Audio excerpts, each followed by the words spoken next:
Geometry. Here we go with lesson 2. You're going to notice a lot of similarities to lesson 1. And that's actually where the first learning target comes in. I can differentiate between the theorems from last lesson and their converses in this lesson. And being able to prove lines are parallel. So I just used the word converse, which is an old word. We did that in unit 2, but let's recall what that means, right? The converse of the conditional. If Jack gets an A+, then he gets a 98% or above. So the converse would be if Jack, and I do want to keep Jack first, gets a 98% or above,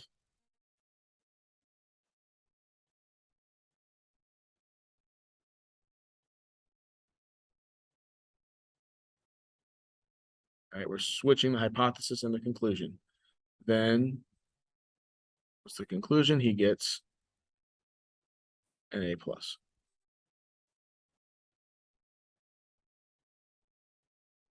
Okay, that's a converse.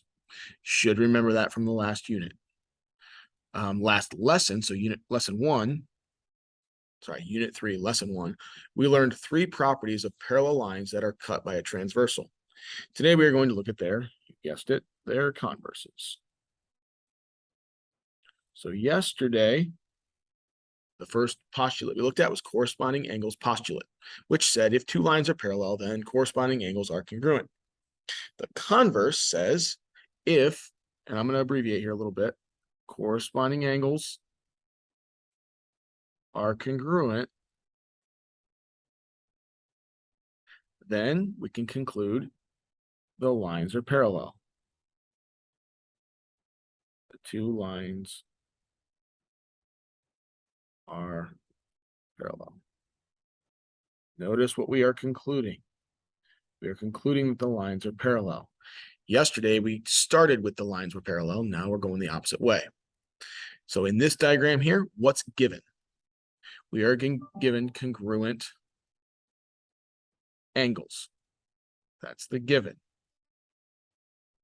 What's concluded? Parallel lines. And specifically in this one, line L is parallel to line M.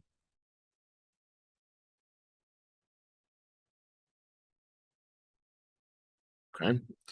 Alternate interior angles theorem, that was yesterday, said if two lines are parallel, then alternate interior angles are congruent.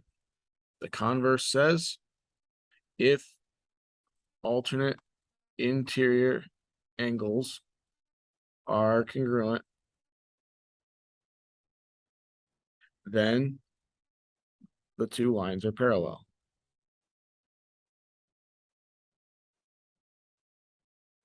All right, so that's just the opposite of what we did yesterday. I'll just jump right into the last one. Same side interior angles theorem says if 2 lines are parallel, then the same side interior angles are supplementary. That's what we did yesterday. Today, if same side interior angles are supplementary, a lot of abbreviation here, then the 2 lines,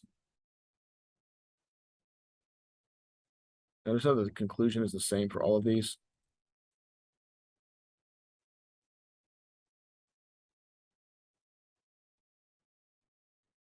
Okay.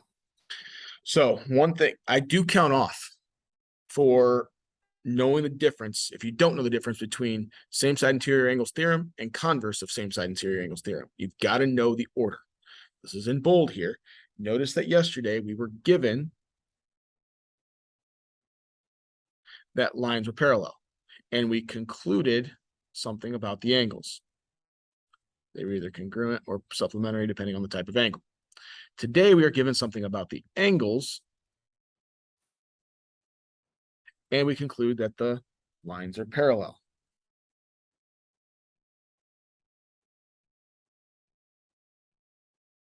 You need to be able to tell the difference between the 2. Okay. On the back, we're going to do some practice. Which lines, if any, must be parallel if angle 1 is congruent to angle 2? All right, justify your answer with a theorem or postulate. So angle 1 and angle 2 And I'm going to show you a little trick here. Angle 1 and angle 2. Now, first of all, we need to name the two lines that form angle 1. So I'm going to do this here. Angle 1 is formed by which two lines? Well, how do I name those two lines? I can't say D and K or D and E. How many letters does it take to name a line? 2, right? So DE forms DE and DK form line angle 1. Angle 2 is formed by CK and DK. Okay, this is probably the best way to do this. Okay, now the line that they have in common, the common line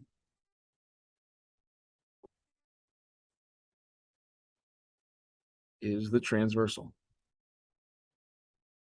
So the one that's in common is not my answer.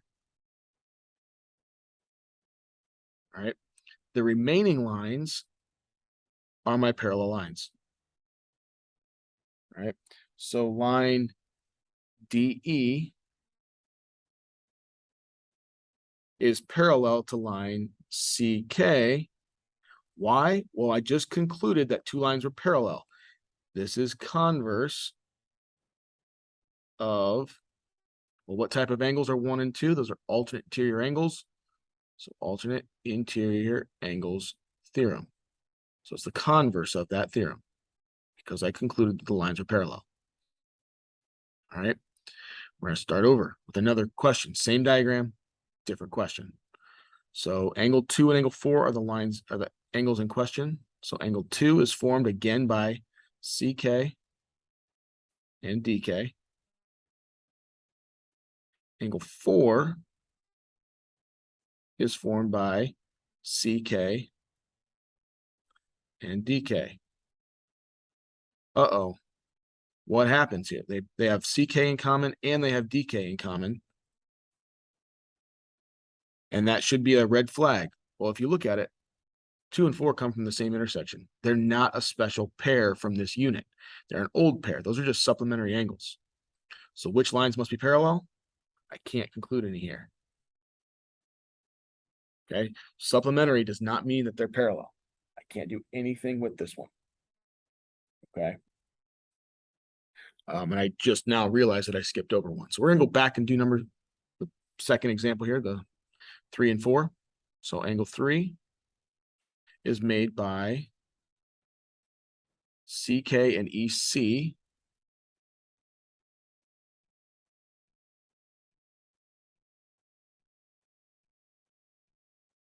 My E is terrible.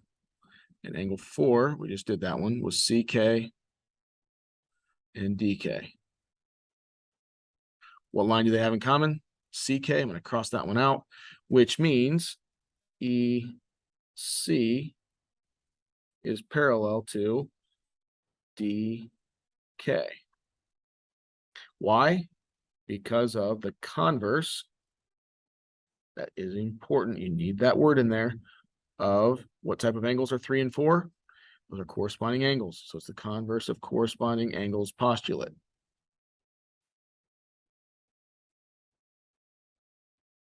All right. Clear all that. We got one more, angle 1 and angle 4. So there they are. Angle 1 is made by ED and DK. Angle 4 is made again by CK and DK. What do they have in common? DK, which means ED is parallel to CK because of the converse. Again, it's the converse here of what type of angles are 1 and 4? Same side interior angles. Theorem. All right. I know that's a little confusing. Hopefully that's making sense. Got a couple more to do here. So find the value of x that would make L parallel to M. I'm not telling you that L and M are parallel, but I'm asking you what x value would make those two congruent. Now this one's a little tricky because we don't really have an angle pair that works here. Okay, those are not an angle pair. That's not same side. Those are not alternate interior. Those are not corresponding. However, I do see that those are vertical, right? So this angle right here is also 3x minus 33. And now those would be corresponding. The only way for L and M to be parallel is if those corresponding angles are equal. So I have to set those equal to each other. 3x minus 33 equals 2x plus 26. Subtract 2x, add 33. I get 59 for x. Which theorem or postulate did you use? Well, I used kind of a double. I used vertical angles theorem to move one of the angles. I didn't really move it, but I concluded something about a different angle.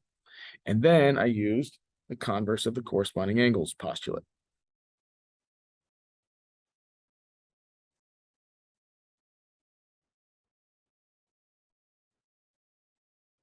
I'll explain that now. I want to conclude that L and M are parallel. So to do that, I have to show that the corresponding angles are congruent. Okay. Last one. Okay. Try and write an equation from this. All right. A lot of people will choose something and try to include that 4x plus 6. That 4x plus 6 has nothing to do with this problem. Okay. By the way, this is L and this is M. All right. Probably should have told you that before, but L and M there. What does 4x plus 6 have to do with L and M? Nothing. It's a distractor. Now, if I look at 3x minus 4 and 5x plus 16, those are on the same side of the transversal on the interior. So those are same side interior. Those need to add up to 180 if those two lines are going to be parallel.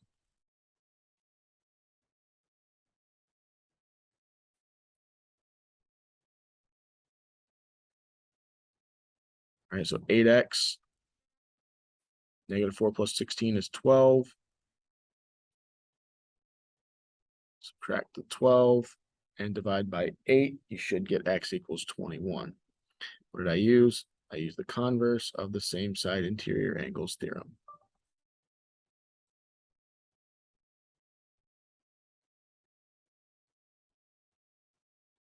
Okay, and that's it. We will practice telling the difference between lesson 1 and lesson 2, and then we're going to take a quiz.